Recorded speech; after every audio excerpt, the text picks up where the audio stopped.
ecumenical dialogue, at interfaith dialogue, and the peace of the world, yung ating common effort. So it can start with the church, no? The peace that we are craving for, maybe can start with the church because there's a sign that different, how do you call that, different religious, are coming in, signifying to be invited. So nakakaroon ng interest. So Bishop, bilang exegist, no? Exegist ka, di ba? Di ba? So, talagang napapansin ko, parang nagkakaroon, isang discussion natin doon is about yung parang nag-aaway raw ang theologian at exegist. Pero here, hindi eh. Magkabayos kayo. You see, Filipino can always prove them wrong eh, di ba? Dapat talagang kumuha ng example sa atin. Ngayon, sa opinion mo, no, bilang exegist, kasi meron din differences with this mga rabbi and ano. So, anong sa pananaw mo ang significant ng kanilang presence doon? And paano ka matutulungan doon? Diyan ko nakita talaga, kasi mula pa, pagdating sa Word of God, mas malaki ang chance of uniting eh. Kasi kunyari ako, member ako ng Catholic Biblical Association of the Philippines. Nagsimula yan, Catholic pero ang dami kaagad nag-signify na from the other denominations, so pwede ba kaming sumama kahit Catholic yan? Sabi namin, usap-usap kami, Catholic naman means na talagang universal, di ba? Parang open, inclusive ka, ganoon. And ayun, kita namin, when it's the Word of God, talagang yung power to unite nga. It's the Word of God talaga. Makikita mo talaga. At yung ecumenical character daw ng synod na ito, naging mas evident dahil nga mas malawak yung representation ng mga fraternal delegates, no? Na-meet ko nga doon yung ibang mga Orthodox, no? I think the Orthodox are also there. Yung ibang mga idol ko pa yan sa biblical exegesis. Para akong fan. Sabi ko, Chito, sabi ko, gusto ipakilala mo naman ako doon sa kay Bishop N.T. Wright, sabi ko. Kasi binasa ko na yata lahat ng libro niyan, sabi ko. And for a while, I wasn't even aware na Anglican pala itong N.T. Wright. Na Anglican bishop. Kasi basta, I just felt at home with his teachings. At wala akong nakikita na sagabal o mga against the teachings of the Catholic faith doon sa kanyang sinasabi. No? As an exegete, as a scholar of the Word of God. Kaya nung ilapit ako ni Bishop Chito kay Bishop N.T. Wright, tuwa-tuwa ako.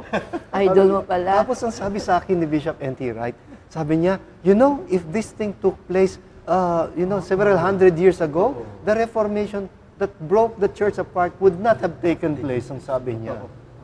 Sabi ko, wow. Talagang there is hope for unity.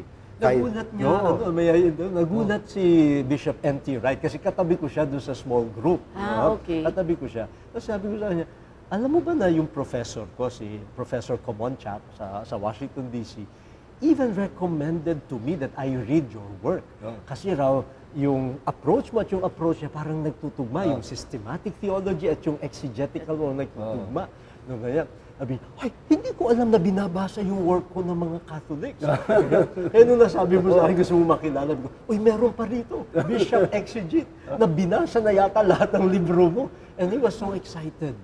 Na sabi niya, sana in an earlier time, ganito yung atmosphere. But it's never too late to start uniting also. Maybe kaya pinagtugma. Siguro you have a role to play later, no? To convince them na hindi na tayo dapat magkahiwalay pa, kundi if we want peace in our country, in our family, we have to start uniting through the Word of God. So, importante talaga, unifying force talaga ang salita ng Diyos, no? Sana ma-realize nila na we are not above them, we are not below them, but we are all equal. Kasi dito sa Synod, nakita ko, pantay-pantay. As a lay, pagkasama ko kayo araw-araw, sabi ko, ay, para di sila mabata. sabi ko, gano'n, no? So, natutuwa ako kasi, sabi ko, mong kaibigan eh. Kasi nakikita ko, sabi ko, they're just like a kid na pag may audience tayo kay Pope, nakita ko, excited din sila. Kahit ang bispo, cardinal, pila-pila din, excited para na makaano siya. Sabi ko, wala namang pagbabago. I think that's the how do you call that, for me it's a privilege na to be appointed there by the Pope kasi parang pinakita niya sa akin ang lawak-lawak pa ang dapat natin malaman. Gusto ko lang sabihin sa ating tagapakinig nung marinig nila si LV, ang daming naglapitan from other countries na gustong malaman paano yung machinery nung Bible quiz. And even before she spoke about Bible quiz, biro nyo, yung Jewish rabbi spoke about Bible quiz. Nag-introduce daw siya ng Bible quiz Sa sa mga Israel youth. Oo, for the young young people. Di ba? Sabi ko, wow. Sabi ko, kaya di ba ang dami lumapit? Oo, At marami nagtatanong. nagtatanong and they are inviting us. Pero sabi ko, you adopt it in your own cultural way. Kasi iba tayo, iba din sa kanila. But I said, it's very difficult. Hindi po ganun. Dito lang, maswerte lang tayo because we had the support of the bishops. So I don't know in their county, but I gave them some material. Kasi ang importante dito is to see the family bonding. Yung unifying force is the word of God, di ba? Kaya yun naman ang hope ng Synod of Bishop kasi 'di ba, the Pope is inviting all the bishops. Parang naghihingi din siya ng opinion and I think very diverse ang culture natin. Imagine from 5 continents, kanya-kanyang kultura, kanya-kanyang tradition. So for them to be able to get one unifying force na makikita mo para magtulungan to solve the problem globally, hindi ganun kadali. Pero nagawa ng Diyos yan. Kaya dito makikita mo, talagang kahit saan pa tayo, talagang andun pa rin siya sa likod natin, guiding us without our knowing it by using all of you. Magbabalik po ang power to unite.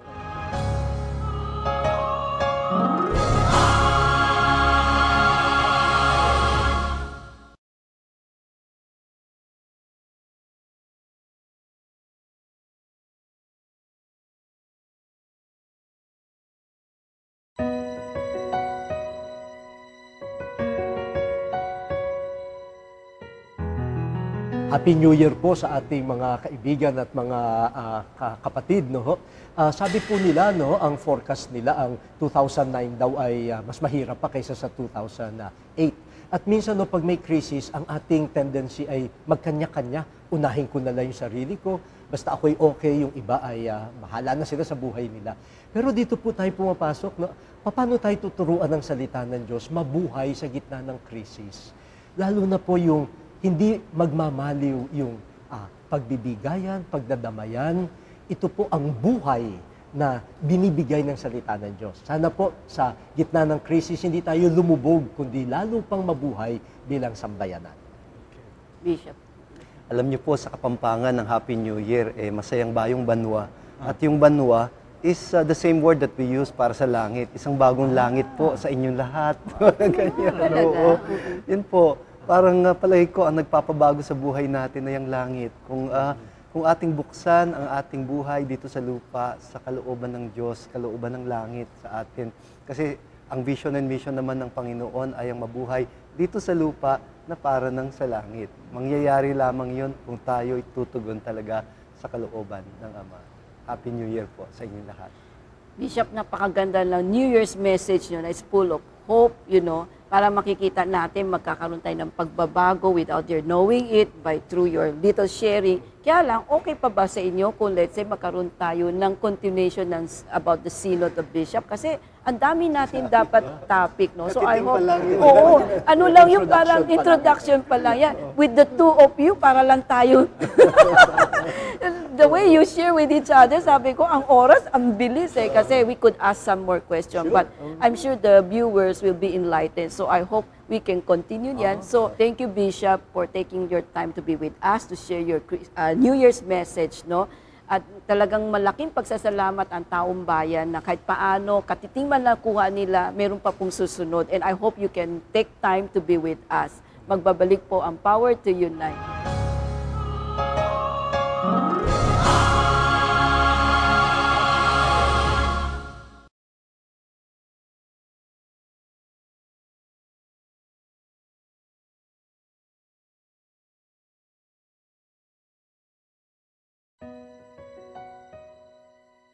Napakasaya po ng discussion namin ng mga obispo, hindi ba? Sa tutulang po, nung nakikinig po kami doon sa Synod Bishop, puros problema. Pero dito makikita po nyo, ang problema po ay nasosolve dahil po ang mga obispo natin, nakita nila ang kahalagahan na makinig. It's really very important, the act of listening and to understand all the problems that is affecting all over the church is really very, very unique. And the experience we all shared together is really being shared to all of you. So I hope you will really enjoy and listen because we will feature several more episodes here at Power to Unite with regards to the problems we encounter and we listen to at the Synod of Bishops. Happy New Year! God the simple solution. Read the Bible, the Word of God will give you strength to face the challenge of living. Read the Bible, open it, feel it, understand it. It is the